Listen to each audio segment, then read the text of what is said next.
Hello everyone and welcome back to Lucky Loaders 15, where I'll be giving you two selections for tomorrow's horse racing action. But before we get into them, I quickly just want to reflect on how our tips performed today.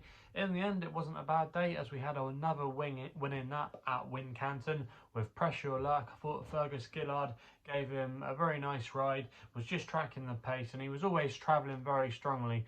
And in the end, he was able to bounce back to form and get the job done. Advertised at 4-1, he was actually quite weak in the betting. I saw him drift out at one point to around about 5-1. So if you got on that price, fair play to you. But not long before the market support came for him, and I think he ended up returning a final SP of 7-2. So hopefully some of you are on that one. The other tip that's run for us at the current time recording was Silver Eclipse. That was a long shot of the day, and I thought at one point he was going really well, and then he just made a mistake which just kind of knocked his momentum really, and in the end I think he finished back in 5th place. He was the disappointment of the day. At the current time recording, we still do have one selection to run for us. That's Crimson Sand at Chelmsford, who's been very well backed. We advertised him last night at 13-2 each way, so hopefully he can get the job done there and run us a nice race. But yeah, on the whole, it's been a good day, and fingers crossed we can have some more winners for you tomorrow. So, like I said at the top of the video, I've got two selections for tomorrow's racing, and we're going to be going to Catterick for my first selection, where we're going to be going with my nap. Runs in 340, and I'm going to take a chance here with a horse called Vinci Hand for Thomas Wilmot claiming 5. He's riding for Joanne Foster here. Now, last time we saw this horse, he finished 5th in a race at Newcastle, where ideally it was probably just a little bit on the short side for him, and he wasn't able to get his own way on the front end of things. He's a horse that normally likes to be ridden quite handily, doesn't like to be too far back. And if you actually go back and watch the race replay at Newcastle, it won't quite show you. But if you go back and watch it, you're thinking at one point, how the hell is this horse going to finish 5th? He just got outpaced at a crucial stage.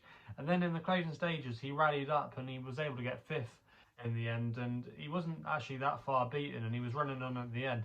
That was over 2 miles, like I say. He's going to be moving back up in trip tomorrow to 2.5 miles, which I think is ideally his best distance. And also as well, more importantly, what I think will be key to him compared to some of his rivals tomorrow is the ground.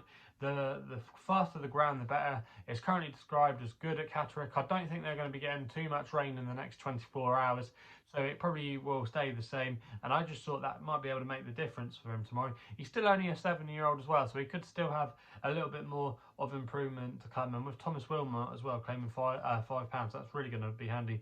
Actually, I was going to say, if you go back further through this horse's form, when he finished 5th on his chase debut at Sedgefield, look at that form. It's actually worked out quite well. You have the likes of Sound Russian for Ruth Jefferson in there, a few other horses as well that rated up towards the mid-130s. That wasn't a bad run at all, and he wasn't disgraced there. So kind of at this level, you think he's got a chance. Donland is probably the one I'm scared of the most, but I'm just a bit concerned if the ground might be a little bit too quick for him, and his jumping needs to improve for me, in my opinion, where I think the Vinci Hand might just have a little bit more scope, and I think will be, like I say, favoured by the conditions. And I think at 5-2, that's not a bad price there. He's generally that price across most firms, and that's why he's going to be my next my nap of the day for tomorrow's racing. Hopefully we can get the 4-timer up. And then go to Newcastle for the next best, which runs in 7:15, the last race on the card there. My next best is going to be Abnaa here for Mark Wynn claiming 7. He's riding for Anthony Britton here. Currently available at 11-2 with William Hill and Bet365. I'm going to recommend a 0.5 each way selection here. Now this horse, last time we saw him, he ran at Wolverhampton when he finished in 5th place. However, that wasn't a bad race for the grade. He was running against some informed horses there, and he just didn't get the race run to suit. He's normally an uncomplicated type, but he was coming back from further than ideal, and I think returning to Newcastle tomorrow will definitely play to his strengths.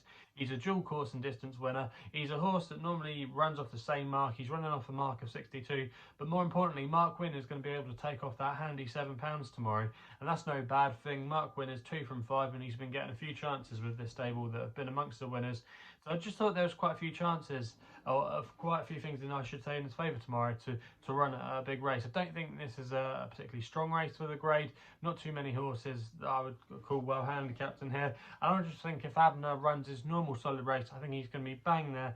And at 11-2, I'm willing to take the dirt each way about him. I think he's got solid credentials in that race tomorrow. So that's why he's going to be my next best of the day. So they're the two selections then for tomorrow's racing. Let me know in the comments box below what you're going to be backing for tomorrow. Also as well, if you're enjoying these videos, remember to subscribe here to Lucky Loaders 15 and follow me on social media, where my Twitter handle is @LuckyLoader15. If you want to follow me and check out a bit more about my website as well, my website is www.chrisloaderracing.co.uk. Please gamble responsibly. Hopefully we can have some winners for you tomorrow, and we'll be seeing you soon.